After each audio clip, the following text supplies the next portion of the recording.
Hey you guys, it's Michelle and we're back in my kitchen, the Moxie in Motion kitchen. And today I'm craving some carbohydrates. If your house is anything like mine, you probably have a lot of baking and cooking going on in preparation for the holiday season, and there's a lot of temptation. I generally try to keep my carbohydrate intake relatively low, but if I am going to eat carbs, sweet potatoes are one of my favorite go-tos. And so I wanted to come up with a sweet potato pie that didn't make me feel like I was totally derailing all my healthy efforts. So that's what we're going to make today with a paleo crust made from almond flour, a little butter, and egg.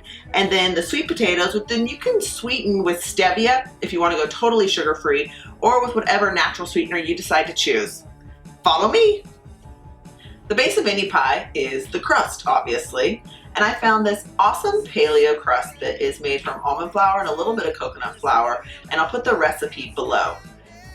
I have 1.5 cups almond flour, just shy of 1/4 cup coconut flour, and just a sprinkle of sea salt. Next, I'm going to add in a 1/4 cup cubed butter that's been chilled, and I'm going to pulse that. And then add in the egg whites and the water mixture until I have a dough. If your dough is ever still a little bit sticky or wet, I'll actually add just a touch more coconut flour until I kind of get a little bit drier consistency to it. Now that the dough has a little bit of a chill to it, I'm going to go ahead and roll it out. I've sprinkled a little bit of coconut flour here on my table to help it not stick. I find that this dough actually is very delicate, and so it might fall apart into pieces, and if that does happen, don't worry about it. You can just kind of pinch it back together once it's in the pan.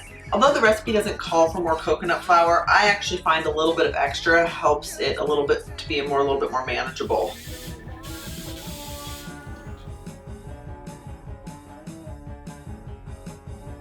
There you go, your pieced together pie crust. Make sure you leave a little bit of a lip around the edge as it will shrink down a little while it's baking. And don't worry if it doesn't look perfect, because I guarantee you it's going to taste amazing and nobody's going to care what it looks like.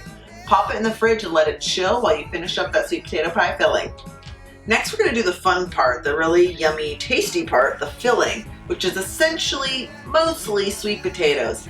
I'm going to actually also use 1 mashed banana in there, and that's going to add a little bit of sweetness, and then the rest of my sweetness is actually going to come from these stevia drops that are vanilla flavored. So I have my chopped sweet potatoes. I've roughly cut about 4 cups. Once they're mashed, I'm going to want 2 cups, and I'll probably have a little extra here that I'll just eat for dinner or eat later on today. I'm going to add those to a pot of water and then bring it to a boil and overcook them just a smidge so they're really nice and mashable. For the banana, I like to leave it in the peel and take a meat pulverizer and go ahead and just lightly mash it up. Because who doesn't like to hit things a little bit every day?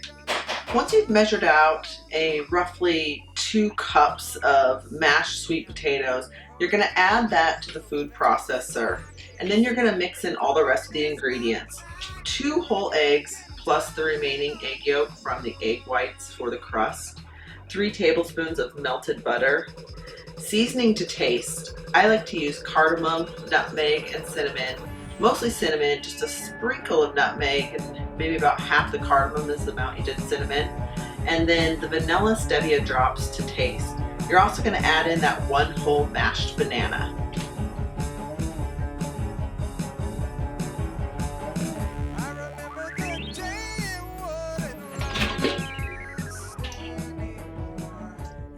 And I love the way that tastes. Always feel free to add more of a seasoning if you like, just to make it your preferences, because it's always about what makes your mouth happy. And then finally, add that filling to your chilled pie crust.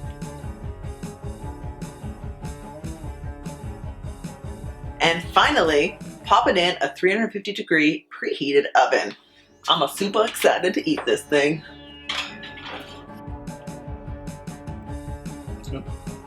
I can smell that pie cooking and I am so excited to eat it. I'm gonna check it right now. It's been about 25 minutes, depending on how hot your oven gets. It should be about 25 or 30 minutes. And just to double check, when you pull it out, stick a knife in it and see if it comes out clean, and that'll indicate whether or not your sweet potato pie is done. If the edges of your crust are getting too brown at any point when you check the pie, feel free to cover them with a little bit of tin foil just to keep them from browning too much. My pie is done now, and I've let it cool for about 10 or 15 minutes just so it's easier to cut into, and I am super excited to eat it. So we're gonna cut a piece now and see how it tastes. It's always gonna cut a little bit easier and a little bit prettier once it's cooled down some, but I'm impatient. Here we go. That's so good. Tune in next time for more healthy home cooking tips.